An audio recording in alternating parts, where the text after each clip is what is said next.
Welcome back to America Decides. As we mentioned before we went to break, tensions are rising in South Asia. 2 weeks after India accused Pakistan of launching a deadly terror attack in Indian-administered Kashmir, India says it fired missiles into terror camps into Pakistan and Pakistan-administered Kashmir. They're not the same thing, and to put it mildly, they're parts of points of friction between the two countries. And overnight, these two nuclear-armed neighbors exchanged gunfire. Our Shanelle Kaul spoke with the Indian ambassador to the United States for more perspective, and here's part of that conversation.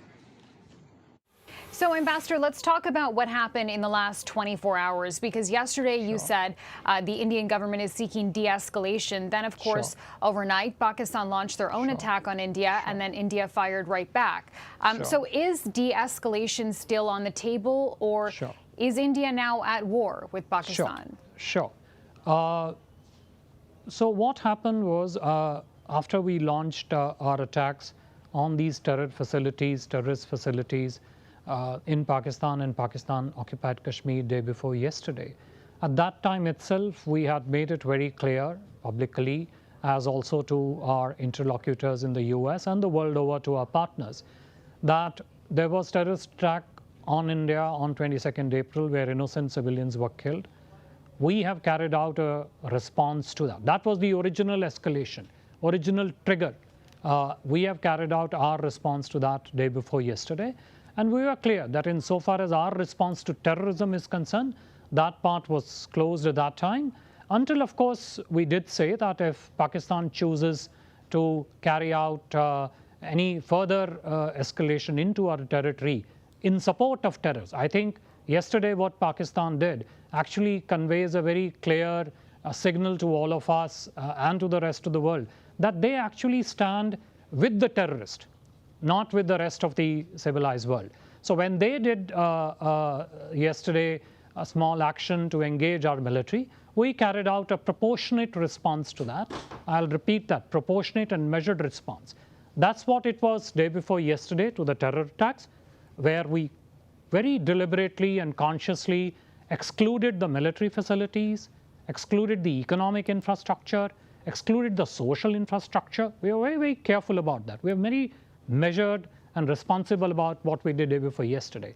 But yesterday, when Pakistan and terrorists tried to engage our military facilities, we carried out, again, a proportionate response to that yesterday. So we have always, we didn't start this. It was started by the terrorists on 22nd April. We did respond to those terrorists, excluding military, economic, social infrastructure. Pakistan tried to engage some of our military facilities yesterday, and we carried out a proportionate response yesterday. But at what point does the escalation back and forth become a war?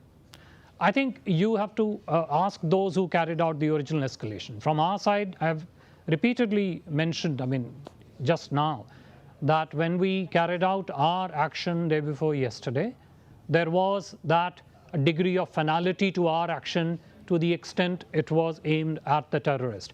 But then if Pakistan decided to escalate yesterday along with those terrorists, then naturally we had to respond. Day before yesterday, we exercised our right to respond. And that was, as I said, final. But if Pakistan chooses not to see that as a finality, then that's a question I think you need to direct to them. So then let me ask this, Ambassador. What is India's objective here? Our objective is basically to neutralize the terrorist and convey a very clear message to Pakistan. And I think the rest of the world is also conveying that to Pakistan.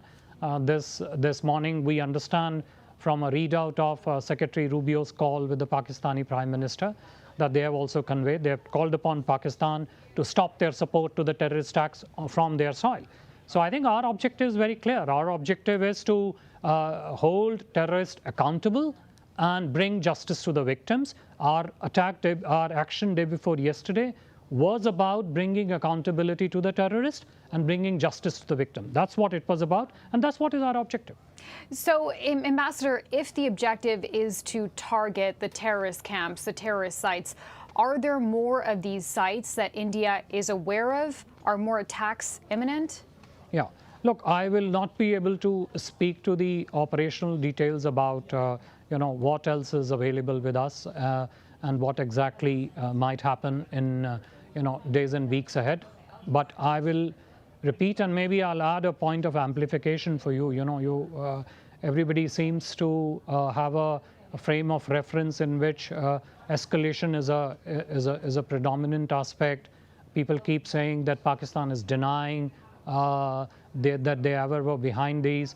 Look, Pakistan has a long history of supporting terrorism, not just cross-border terrorism that is aimed at India, but also, frankly, terror at other destinations across the world. Shanelle Kaul joins me now. Shanelle, so good to have you with us. Great work on this. It's a super important story. From your engagement with the ambassador, your reporting, any signs of an off-ramp here? Well, Major, it does appear as though there is a lot of international attention on this, and we've heard from President Donald Trump. The White House is watching this closely, and they would like to see some de-escalation here. In fact, Secretary of State Marco Rubio has been speaking with folks on both sides of this in India and in Pakistan. Today, we know he spoke to Pakistan's prime minister, but it appears as though the U.S. is sort of towing a line here. They're asking both sides to find a way to create a peaceful resolution. But at this point, Major, it doesn't appear either side are backing down. Every administration I've covered worried about these two countries and escalation. So I know it's a big story. You can't get to all of it, but briefly help our audience understand the complicated history between India and Pakistan. Yeah, it is a long and complicated history, Major. It all started in 1947. That's when British rule ended in India, and then this partition happened where India and Pakistan became two different countries. India, majority Hindu, and Pakistan, majority Muslim. But this area where the terror attack happened 2 weeks ago, Kashmir, this remained a flashpoint between the two countries. And if you haven't been there, this used to be a tourist hotspot. I've been there myself, and I can tell you, Major, there are hills and valleys. It's a mountainous region. Bollywood movies were filmed there often. This remained a very contentious area. Both sides have fought multiple wars over the years over Kashmir. Tens of thousands of people have died. So many people have been displaced. Shanelle Kaul, thank you very much. And just for the benefit of the audience, we are very hopeful to have the Pakistani ambassador to the U.S. on this program, quite possibly as early as tomorrow. Again, Shanelle, thanks so very much.